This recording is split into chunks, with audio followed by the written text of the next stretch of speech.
কি দেখা বাকি রেখেছি এই যুগে আমরা? এই যুগে আমরা দেখছি যে নিজের মেয়ের সাথে পিতার শারীরিক সম্পর্ক। কোন যুগে আছেন আপনি? আমাদের শহরের এই অবস্থা, শান্তিতে কিভাবে ঘুমাবেন আপনি? নিশ্চিন্তে থাকবেন কিভাবে? কখন যে আল্লাহর গজব চলে আসে। কোরআনে একটা আয়াত আছে, যখন আল্লাহ পাকের গজব আসবে তখন শুধু জালেমদের উপর খাস করে আসবে না। আলেমদেরকে জিজ্ঞাসা করেন, আলেম ওলামাদেরকে জিজ্ঞাসা করেন, যখন আল্লাহর গজব আসবে জালেমদের উপরে শুধু খাস ভাবে আসবে না, সবার উপরে আসবে। আমি খুব ভালো মানুষ, ওয়াজ করছি, নসিহত করছি, পার পেয়ে যাবে এমন ভাবার সুযোগই নাই। আপনাকে আপনার সাধ্য মতো অন্যায়ের প্রতিবাদ করার চেষ্টা করতে হবে। লা তা'মুরুন্না বিল মা'রুফ, নবীজি বলছেন অবশ্যই তোমরা সৎ কাজের আদেশ করো। ওয়া লা তানহাউন্না আনিল মুনকার, অবশ্যই অসৎ কাজে নিষেধ করো। আও লা ইউশিকান্নাল্লাহু আন ইয়াবআসা আলাইকুম ইকাবাম মিন, অন্যথায় আমি আশঙ্কা করি তোমাদের উপর আল্লাহর পক্ষ থেকে বিশাল গজব আসবে। সুম্মা তাদউনাহু, এরপর তোমরা সবাই আল্লাহর কাছে দোয়া করবে, আল্লাহ গজব সরিয়ে দাও, সরিয়ে দাও। লা ইউস্তাজাবু দুআকুম, তোমাদের দোয়া কবুল করা হবে না।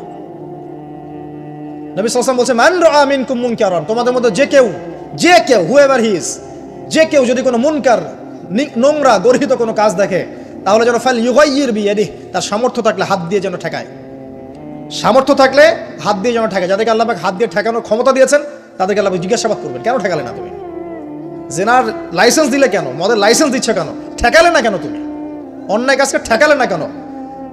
যদি তুমি না পারো, আইল্লাম ইয়াস্তাতি, যদি সে না পারে, তাহলে ফাল ইউগাইয়ির বিলিসানি, তাহলে যেন মুখ দিয়ে সেটা প্রতিবাদ করে। এই যে মুখ দিয়ে প্রতিবাদ করার ক্ষমতা আলেম ওলামার আছে, যাদের হাতের ক্ষমতা নেই, মুখের ক্ষমতা আছে। সেটাও যদি না পারো, আইল্লাম ইয়াস্তাতি, সেটাতেও যদি সে সক্ষম না হয়, ফাবিকলবিহি, তাহলে যেন অন্তর দিয়ে ঘৃণাটা পর্যন্ত করে।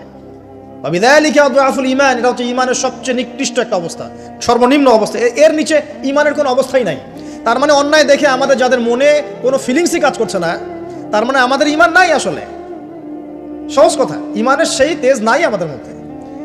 আসুন, একটা ব্যাখ্যা এটাও হতে পারে সমাজে ন্যায় অন্যায় হক বাতিলের মানদণ্ড উল্টে যাবে। আরেকটা জায়গায় যাচ্ছি, তার আগে একটা কথা বলতে ভুলে গিয়েছিলাম। এখন বিবাহিত যারা আছে, এই যে দেবর আর ভাবি, এই যে শালি আর দুলা ভাই, মধুর সম্পর্ক না এগুলা? দাঁড়াও, এটা মধুর সম্পর্ক। দেখা যায় সুবহানাল্লাহ, এই যে আমার এখানে ফোন আছে না, আমাদের অফিসিয়াল পেজ আছে, অফিসিয়াল পেজে যত প্রশ্ন আসে দেখি ম্যাক্সিমাম জেনা কেন্দ্রিক, ব্যভিচার কেন্দ্রিক, পরকীয়া কেন্দ্রিক। যারা বিবাহিত ব্যক্তি হওয়ার পরেও পরকীয়া করেছেন, বিবাহ করার পরেও পরকীয়ার পাপে লিপ্ত ছিলেন বা এখনো আছেন, জেনে হোক না জেনে হোক করেছেন, অথবা এটা জেনে করেছেন যেটা একটা খারাপ কাজ, তারপরেও করেছেন। রাসূলুল্লাহ সাল্লাল্লাহু আলাইহি ওয়াসাল্লামের হাদিস এবং আল্লাহ পাকের কালাম অনুযায়ী তাদের শাস্তি হচ্ছে কোমর পর্যন্ত মাটিতে পুঁতে ফেলে পাথর নিক্ষেপ করে রজম করে হত্যা করা। ইসলামিক যদি কোনো রাষ্ট্র থাকতো, বা এটা যদি হতো, বা এটা যদি ইমামুল মাহদির যুগ হতো বা ওমর রাদিয়াল্লাহু আনহুর যুগ হতো, তাহলে এই শাস্তির বাইরে আপনি চলতে পারতেন না, যদি এটা প্রমাণ হতো। এই শাস্তি যদি দুনিয়াতে কার্যকর নাও হয়, আপনি যদি তওবা না করে মারা যান, তাহলে কিয়ামতের মাঠে এই শাস্তি আপনি ভোগ করবেন। খুব মজা লাগছে পরকীয়া করতে? সকালে একটার সাথে, দুপুরে একটার সাথে, আজকে একজনের সাথে রাত কাটান, কালকে আরেকজনের সাথে রাত কাটান, খুব মজা পাচ্ছেন। রাত্রেবেলা মদ খান আর হোটেলে রাত কাটান, সকালবেলা আবার অফিসে যান। আমাদের শহরের এগুলা কালচার কোত্থেকে আসলো? এই শহরকে পবিত্র করবে কে? এবং এই শহরের আসল রূপগুলো স্পষ্ট করবে কারা? খুব মজা পাচ্ছেন এগুলোতে। সুবহানাল্লাহ। একটা বিষয় বুঝাই, ইসলামে কেসাস আছে, কেসাস। মনে করেন আমাকে কেউ হত্যা করেছে, আপনি তাকে হত্যা করতে পারবেন। মনে করেন আপনি কাউকে হত্যা করেছেন, ঠিক আমাদের লজের মধ্যে কেউ যদি কাউকে হত্যা করে তাকে ফাঁসি দেওয়া হয় না, এরকমই কেউ যদি কাউকে হত্যা করে, ইসলামের বিধান কেসাস করা, মানে হাতের বদলে হাত, চোখের বদলে চোখ, কানের বদলে কান, নাকের বদলে নাক, জানের বদলে জান, যদি প্রমাণ হয়। কিন্তু এখানেও হত্যাকারীর বাঁচার সুযোগ আছে। কিরকম? মনে করেন আপনি আমার পরিবারের কাউকে হত্যা করেছেন, আল্লাহ না করুক। এখন আপনি এসে আমাকে ক্ষমা চাচ্ছেন যে আমার ভুল হয়ে গেছে, আমি রক্তপণ দিব, আমাকে মাফ করে দেন। এখন আমাদের পরিবারকে আপনাকে বললো, ঠিক আছে আপনাকে মাফ করে দিলাম, আপনার কেসাস করার দরকার নেই, আপনি রক্তপণ দিয়ে দেন, তাহলে আপনি বেঁচে থাকার সুযোগ পেলেন। কথা বুঝতে পারছেন? আরেকটা হচ্ছে মুরতাদ। মনে করেন কেউ ইসলামের কিছু বিষয়কে অস্বীকার করেছে, তাকে জেলখানায় বন্দি করে রাখা হবে, সুযোগ দেওয়া হবে যে আপনি কি এগুলো জেনে শুনে বলেছেন, নাকি এর উপর অটল থাকবেন না ফিরে আসবেন। সে যদি বলে না আমি তওবা করলাম, আমি এগুলো থেকে ফিরে আসলাম, ও বেঁচে থাকার অধিকার পেয়ে গেল। কিন্তু বিবাহিত ব্যক্তি যারা ব্যভিচার করেছে, বিবাহিত ছেলে বা মেয়ে ব্যভিচার করেছে, তওবা করে যদি ফিরেও আসে, রজমের শাস্তি থেকে বাঁচার কোনো সুযোগ নাই। বুঝাতে পারছি না? একজন মহিলার কথা বলি, তারা বুঝতে পারবে। এটা একজন মহিলা সাহাবীর ক্ষেত্রেও হয়েছে, একজন পুরুষ সাহাবীর ক্ষেত্রেও হয়েছে। আচ্ছা, পুরুষ সাহাবীর কথা বাদ দিয়ে মহিলা সাহাবীর কথাটা বলি। মহিলা সাহাবী এসেছেন, এসে নবীজিকে বলছেন, ইয়া রাসূলুল্লাহ তাহিরনি, আমাকে পবিত্র করুন, আমি একটা অন্যায় করেছি। আমি বিশাল একটা অন্যায় করেছি। নবী সাল্লাল্লাহু আলাইহি ওয়াসাল্লাম বলছে, কি করেছো তুমি? তখন সে বলছে, আমি জিনা করেছি। নবী সাল্লাল্লাহু আলাইহি ওয়াসাল্লাম বলছেন, বাসায় যাও, বাসায় গিয়ে আল্লাহর কাছে তওবা করো, আল্লাহ পাক মাফ করে দিবেন। নবীজি এটাকে হাইড করতে চাচ্ছেন, কারণ কি, যখন আপনি কেস আদালতে নিয়ে যাবেন তখন তো উপায় নাই, আপনাকে তো বিচার করতেই হবে। তুমি বাসায় ফিরে যাও, তওবা করো, আল্লাহ মাফ করে দিবেন। সে মহিলা নাছোড়বান্দা, না আমার বিচার করে দেন, আমার বিচার করে দেন, পরকালে আমি শাস্তি পেতে চাই না, দুনিয়াতে আমার বিচার করে দেন। নবী সাল্লাল্লাহু আলাইহি ওয়াসাল্লাম বলছে, তুমি কি গর্ভবতী হয়েছো? হ্যাঁ, জেনার কারণে আমি গর্ভবতী হয়ে গেছি। এরকম হচ্ছে না এখন? আর যে অ্যাবর্শন করছে না ওই যে ক্লিনিকে গিয়ে, এটাও ট্রেন্ড হয়ে গেছে। হইল, সমস্যা কোথায়? কি এমন হয়েছে? আমার কি কেরিয়ার নষ্ট হয়ে গেছে? ফ্যামিনিস্ট নোংরা মেয়ে কোথাকার। তারপরে এই মেয়ে বলছে, হ্যাঁ আমি গর্ভবতী হয়েছি ইয়া রাসূলুল্লাহ। নবী সাল্লাল্লাহু আলাইহি ওয়াসাল্লাম বলছেন, বাসায় ফিরে যাও, সন্তান যখন খালাস হবে তারপরে এসো, বিচার করে দেব। 9 থেকে 10 মাস সে এই সন্তানকে গর্ভে ধরলো। ধরার পরে সন্তান যখন খালাস হয়ে গেল, সে নবীর কাছে এসে সন্তান কোলে নিয়ে, নবজাতক, ইয়া রাসূলুল্লাহ সাল্লাল্লাহু আলাইহি ওয়াসাল্লাম দরুদ পড়বেন, আমাকে পবিত্র করে দিন, আমার সন্তান হয়ে গেছে এখন। নবী সাল্লাল্লাহু আলাইহি ওয়াসাল্লাম বলছেন, সন্তান কি দুধ খাচ্ছে? হ্যাঁ দুধ খাচ্ছে। তাহলে তুমি তাকে দুধ পান করাও। কত বছর দুধ পান করাতে হয়? 2 বছর। 2 বছর দুধ পান করাও, দুধ পান করা শেষ হবে তারপরে এসে তোমাকে বিচার করে দেব। এবার 2 বছর দুধ পান করানোর পর এই মহিলা এসেছে, সন্তানের হাতে একটা রুটি। নবীজিকে বলছেন, ইয়া রাসূলুল্লাহ সাল্লাল্লাহু আলাইহি ওয়াসাল্লাম, আমার সন্তান এখন রুটি খেতে পারে, আমার সন্তান এখন রুটি খেতে পারে, আমার বিচার করে দিন। তখন নবী সাল্লাল্লাহু আলাইহি ওয়াসাল্লাম বলছেন, সাহাবীরা তোমাদের মধ্যে কেউ কি আছো এই সন্তানের দায়িত্ব নিবে? একজন আনসার সাহাবী বলছেন, আমি দায়িত্ব নিব। তখন এই আনসার সাহাবীর কোলে নবী সাল্লাল্লাহু আলাইহি ওয়াসাল্লাম এই বাচ্চাকে তুলে দিলেন। তুলে দেওয়ার পর খালিদ বিন ওয়ালিদ রাদিয়াল্লাহু আনহু অন্য সাহাবীদেরকে বললেন, যাও এই মহিলাকে নিয়ে যাও, কোমর পর্যন্ত গেড়ে দিয়ে রজম করে হত্যা করবে। এবার এই মহিলাকে নিয়ে যাওয়া হচ্ছে, একটা কথা বানিয়ে বলছি না, এই আপনার আলেম ওলামা যারা আছেন জিজ্ঞাসা করবেন কওমি মাদ্রাসা। এই মহিলাকে নিয়ে যাওয়া হচ্ছে, মহিলাকে পাথর নিক্ষেপ করা হচ্ছে। পাথর নিক্ষেপ করার মধ্যে খালিদ বিন ওয়ালিদ রাদিয়াল্লাহু আনহুর পাথরও ছিল। খালিদ বিন ওয়ালিদ রাদিয়াল্লাহু আনহু নাম শুনেছেন না? বীর সাহাবী, তিনি পাথর নিক্ষেপ করেছেন একটা। এই পাথরের আঘাতে ওই মহিলার কোন একটা জায়গায় লেগেছে, গায়ের লেগে রক্ত বের হয়ে গেছে, রক্তের ছিটাটা তার গায়ের এই যে কাপড় এসে পড়েছে। কাপড় এসে পড়ার সাথে সাথে খালিদ বিন ওয়ালিদ রাদিয়াল্লাহু আনহু বলছেন, ছি ছি ছি ছি, আমার গায়ের মধ্যে এরকম নোংরা ব্যভিচারী মহিলার রক্ত পড়লো কিভাবে? এরকম একটা তাচ্ছিল্যের কথা বলেছেন। তখন নবী সাল্লাল্লাহু আলাইহি ওয়াসাল্লাম বলছেন, হে খালিদ তুমি থামো, হে খালিদ তুমি চুপ করো। তুমি জানো এই মহিলা এই 2 বছরে 3 বছরে এত তওবা করেছে আল্লাহর কাছে, এই সমস্ত তওবা যদি মদিনাবাসীর মধ্যে বন্টন করে দেওয়া হয় তবুও কম হয়ে যাবে। আর আমি এখন দেখছি মহিলা জান্নাতে সাঁতার কাটছে। আমি বুঝাতে পারছি না আপনাকে প্রিয় বোন, প্রিয় ভাই, যারা বিবাহিত হয়ে ব্যভিচার করছেন, জিনা করছেন, তিনি তওবা করেছিলেন, তওবা করেছেন, আল্লাহ পাক মাফও করে দিয়েছেন, জান্নাতে চলে গেছেন, কিন্তু পৃথিবীতে তার শাস্তি কায়েম করা হয়েছে। বিবাহিত ব্যক্তি ব্যভিচার করে ফেললে তার পৃথিবীতে বেঁচে থাকার অধিকার সে হারিয়ে ফেলে। আর এই পাপটাকে আমাদের সমাজে এত সহজ বানিয়ে দেওয়া হয়েছে, যে যার সাথে ইচ্ছা পরকীয়া করতে পারে।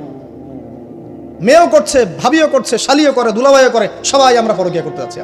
পরকীয়ার সয়লাভ বন্ধ করতে হবে, পরিবারে পর্দা কায়েম করতে হবে, অপসংস্কৃতি ঠেকিয়ে দেন, এগুলা চ্যানেলগুলো বন্ধ করে ফেলেন বাসা থেকে। ইসলামিক সমাজ কায়েম না করতে পারলে আমাদের মা বোনরা সব নষ্ট হয়ে যাবে দিন দিন। আর পরিবারের ইজ্জত যখন চলে যায়, কোনো কিছুর বিনিময়ে এটাকে ফিরে পাওয়া যাবে না। কেন পরকীয়া করতে গেছেন? আল্লাহ, আপনার যদি এতই চাহিদা থাকে আরেকটা বিয়ে করেন না কেন? বিয়ে করতে সাহস কুলায় না নাকি?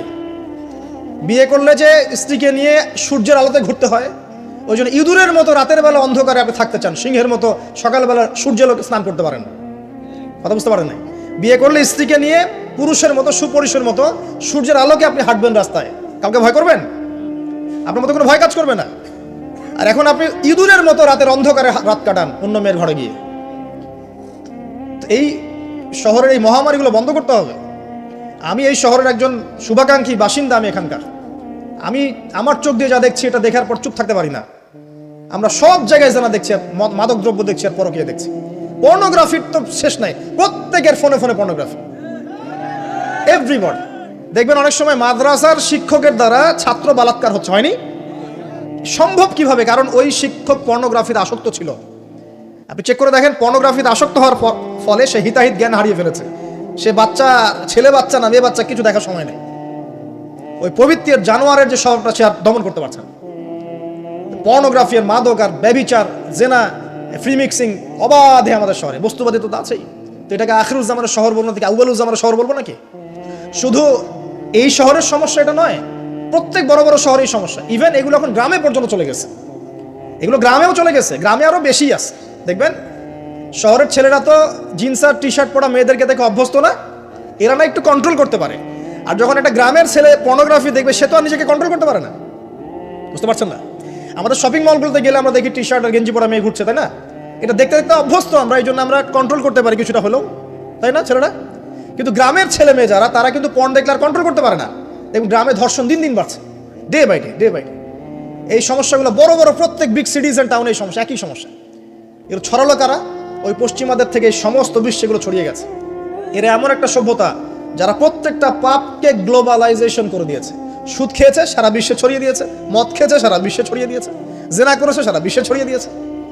ফ্যামিলিস্ট রেভলিউশন সারা বিশ্বে ছড়িয়ে দিয়েছে। ব্যাংকিং, সুদভিত্তিক ব্যাংকিং সিস্টেম সারা বিশ্বে ছড়িয়ে দিয়েছে।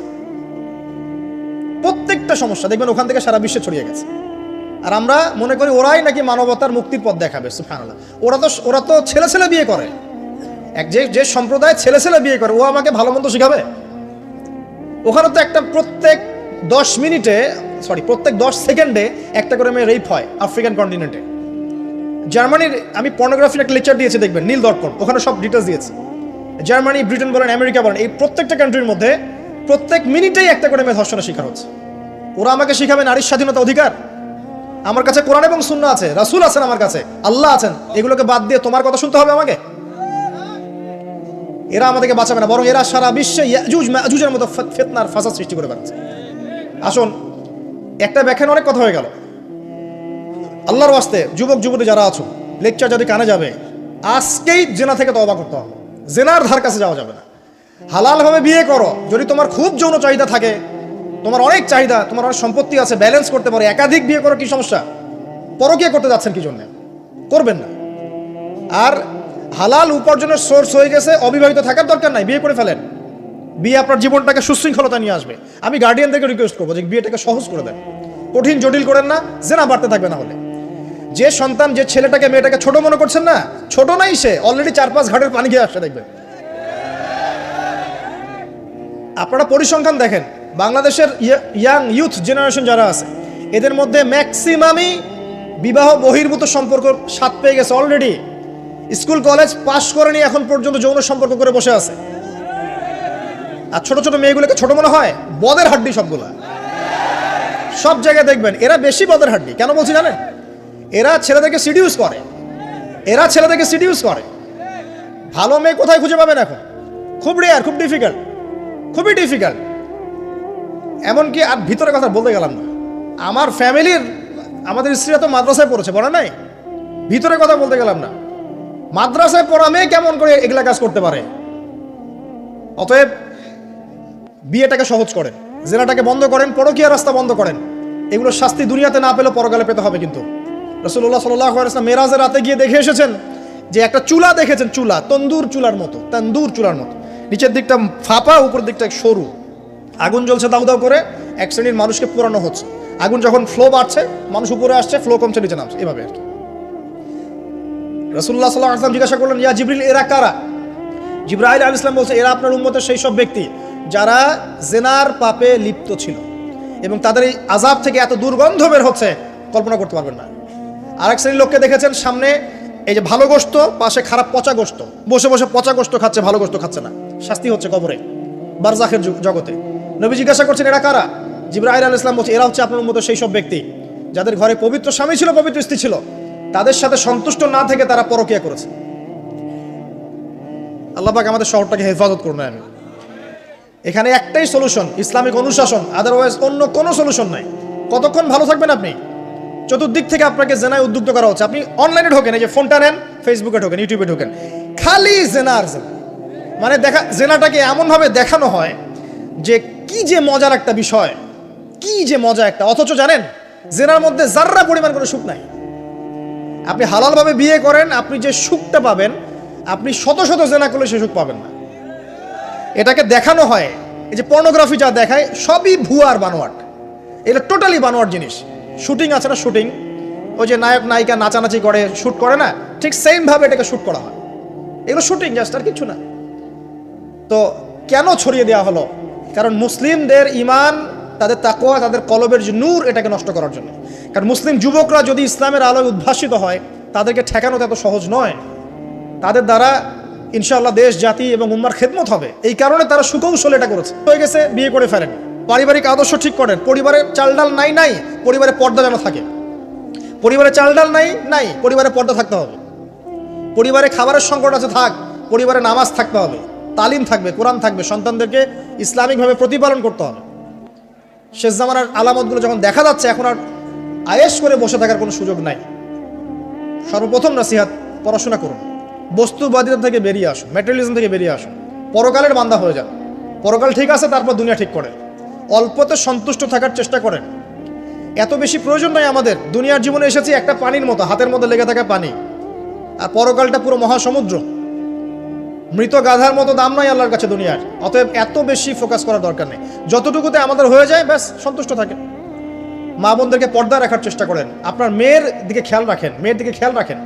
এই 8 বছর 9 বছর মেয়ে হয়ে গেছে, ওর দিকেও খেয়াল রাখতে হবে আপনাকে।